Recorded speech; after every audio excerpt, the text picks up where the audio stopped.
दोस्तों आप में से भी बहुत ही सारे लोगों का क्वेश्चन होगा कि अगर हमें ई कॉमर्स का बिजनेस करना है तो यहाँ पे ट्रेडमार्क लेना चला कंपलसरी है कंपलसरी नहीं है। तो लॉन्ग आंसर में शॉर्ट के अंदर बताऊँ तो यहाँ पे कंपलसरी नहीं है पर बहुत ही इंपॉर्टेंट है। तो इसके अंदर क्या, अगर हमने ट्रेडमार्क नहीं लिया तो लॉन्ग टर्म के अंदर हमको बहुत ही नुकसान हो सकता है। तो मतलब ट्रेडमार्क लेने का भी बेनिफिट होता है। तो सारे डिटेल के अंदर समझते हैं क्या बेनिफिट हो सकता है और क्या नुकसान हो सकता है आज के इस वीडियो के अंदर। सो मेरा नाम संजय सोलंकी है, मैं एक ई कॉमर्स सेलर हूँ। Let's begin in the video.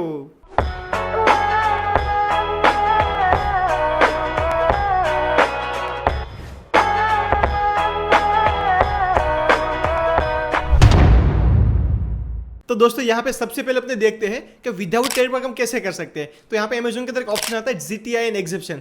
तो उसके अंदर क्या होता है, अपनी खुद की ब्रांड नहीं है पर अपने ब्रांड के नाम पे अगर हम सेल आउट करना चाहते हैं तो यहाँ पे एक GTI एंड एग्जिबिशन आता है, वो लेकर हम बिजनेस तो स्टार्ट कर सकते हैं। बट वहाँ पे क्या लीगल अपने पास कोई डॉक्यूमेंट नहीं रहेगा कि जो ब्रांड है अपनी ब्रांड है, क्योंकि हमने कोई लीगल इसका ट्रेडमार्क नहीं करवाया है। तो लीगली अपने पास कुछ डॉक्यूमेंट नहीं रहेगा तो वो ब्रांड नेम से हम सेल करना स्टार्ट कर सकते हैं अमेजोन पे GTI एंड एग्जिबिशन लेके। बट इन फ्यूचर इसके अंदर इश्यू आ सकता है कि सपोज मान आपका कोई प्रोडक्ट था, आपने लिस्ट कर दिया, उसके अच्छे खासे ऑर्डर आने लगे, मतलब डेली के 40 ऑर्डर 50 ऑर्डर या तो 100 ऑर्डर आने लगे। तो दूसरा आपका जो कॉम्पिटिटर होगा वो सोचेगा भाई इसके तो अच्छे खासे ऑर्डर आ रहे हैं, इस पर हम मैपिंग कर सकते हैं। यहाँ पे जो नए सेलर है उसको मैं बता दूं मैपिंग क्या होता है। तो मैपिंग इन शॉर्ट क्या होता है, सपोज मान लो कि आपका ये प्रोडक्ट लाइक आप मेरा ये प्रोडक्ट था, मैं प्रोडक्ट को सेल कर रहा हूँ, मेरे अच्छे खासे ऑर्डर आ रहे थे, मैंने क्या ट्रेडमार्क नहीं लिया था, सिर्फ GTN लिया था। आपको लगेगा भाई ये प्रोडक्ट तो अच्छा खासा सेल हो रहा, ये प्रोडक्ट को तो मैं भी सेल कर सकता हूँ। तो आप क्या करते हो, मार्केट से सेम प्रोडक्ट लाते हो और मेरे लिस्टिंग पे आप मैपिंग लगा देते हो। मतलब अमेजन का जो बाय बॉक्स होता है वो किसी एक ही पर्सन को मिलता है, तो मुझे मिलेगा तो आपको मिलेगा। एंड आपने क्या किया, थोड़ा बहुत प्राइसिंग कम कर दिया, मैं जो प्राइस पे सेल करा था उससे आपने थोड़ा सा प्राइस कम कर दिया। तो मे भी पॉसिबल है जो बाय बॉक्स होता है प्रोडक्ट वो आपके पास आ जाए।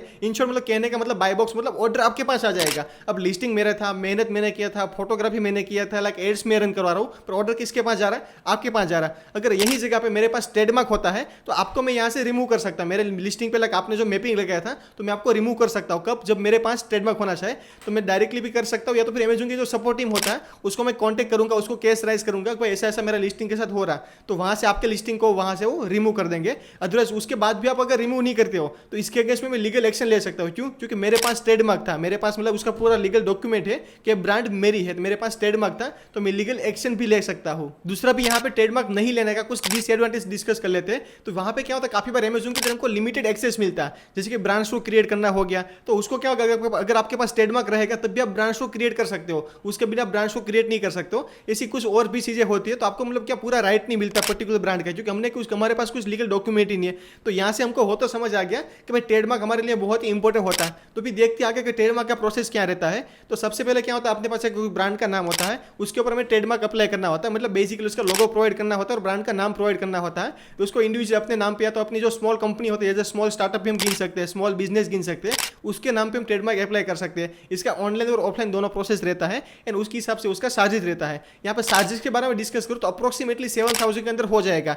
मतलब यहाँ पर गवर्नमेंट का फीस भी आएगा, प्लस जो कोई एजेंट के थ्रू आप करवाओगे तो भी 7,000 से एक भी रुपीस आपको ज्यादा पे नहीं करना है, क्योंकि 7,000 के अंदर करने वाला आपको बहुत ही ज्यादा एजेंट मिल जाएंगे। अगर आप 6,500 के अंदर करवा लेते हो तो बहुत ही अच्छी चीज हो जाएगी, बट 7,000 से ज्यादा एक भी रुपीस हमें पे नहीं करना है। दोस्तों यहाँ पे अभी अपने डिस्कस करते हैं एक इंपॉर्टेंट पॉइंट के बारे में कि कौन सी कैटेगरी के अंदर हमको ट्रेडमार्क लेना चाहिए। तो यहाँ पे जो मेन फोकस हमें करना है वो अपनी प्रोडक्ट पे, कि कौन सी कैटेगरी की प्रोडक्ट है हम सबसे ज्यादा सेल करना चाहते हैं। जैसे कि कॉस्मेटिक प्रोडक्ट हो गया, ब्यूटी प्रोडक्ट हो गया, तो उसको वो कैटेगरी में रजिस्टर करवा सकते हैं। अब होम एंड किचन की प्रोडक्ट सेल करना चाहते हो तो उसके रिगार्डिंग जो चैप्टर आता है उसके अंदर रजिस्टर करवाना चाहते हैं, लाइक उसके अंदर करवाना पड़ेगा। इसके अलावा दूसरी केमिकल प्रोडक्ट है या दूसरी इलेक्ट्रॉनिक प्रोडक्ट है तो वो कैटेगरी के अंदर लेना चाहिए। इसके अलावा भी यहाँ पे मतलब और इश्यू हो सकता है कि जैसे कि सपोज मतलब आपने ट्रेडमार्क लिया, कौन सी कैटेगरी के अंदर लिया है, होम एंड किचन कैटेगरी के अंदर लिया है, एंड आप कौन सा प्रोडक्ट अभी सेल कर रहे हो, मतलब होम एंड किचन का भी प्रोडक्ट सेल कर रहे हो, दूसरा भी प्रोडक्ट फॉर एग्जाम्पल इलेक्ट्रॉनिक का प्रोडक्ट आप सेल कर रहे हो, तो वहां पे जो आपका लिस्टिंग होता है उसके अंदर तो कोई दूसरा मैपिंग लगा सकता है, क्योंकि आपने ट्रेडमार्क कौन सी कैटेगरी लिया था,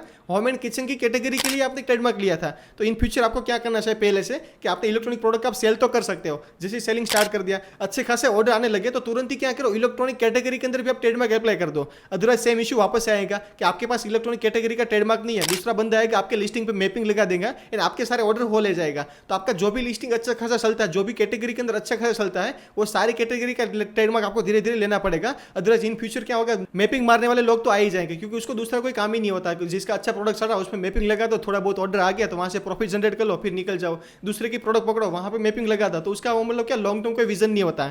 तो अपने क्या लॉन्ग टर्म विजन लेके चल रहे, तो ट्रेडमार्क लेना हमारे लिए बहुत ही इंपॉर्टेंट हो जाता है।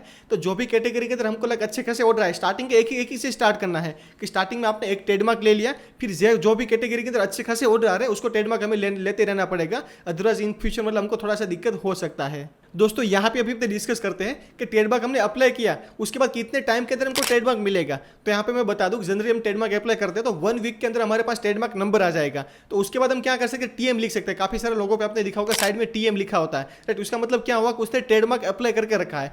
काफी सारे लोगों पे आपने आर भी लिखा हुआ देखा होगा। तो आर क्या होता है, रजिस्टर होता है। तो आपने एक बार ट्रेडमार्क अप्लाई तो कर दिया, वो इमीडिएटली रजिस्टर नहीं हो जाता है। रजिस्टर होने में मिनिमम 6 मंथ, 1 साल का, तो 1.5 साल का भी तक का भी टाइम लग सकता है। तो जनरली अप्रोक्सीमेटली लाइक 6 मंथ से लेकर 1 ईयर के अंदर आपका रजिस्टर हो जाएगा।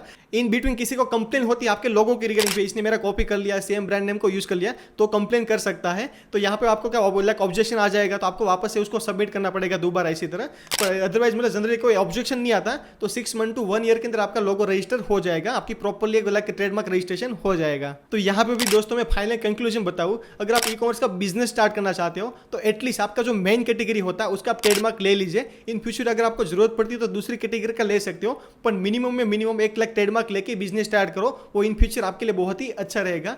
इसके अलावा भी आपको कुछ भी क्वेश्चन क्वेरी है ई कॉमर्स बिजनेस के बारे में तो मुझे कमेंट सेक्शन के अंदर जरूर से बताएं। आज के इस वीडियो में इतना इन्फॉर्मेशन था। And 50 days of online business वाला पूरा वीडियो सीरीज देखना चाहते हो तो यहाँ पे जो आई बटन है उस पर क्लिक करके आप देख सकते हो।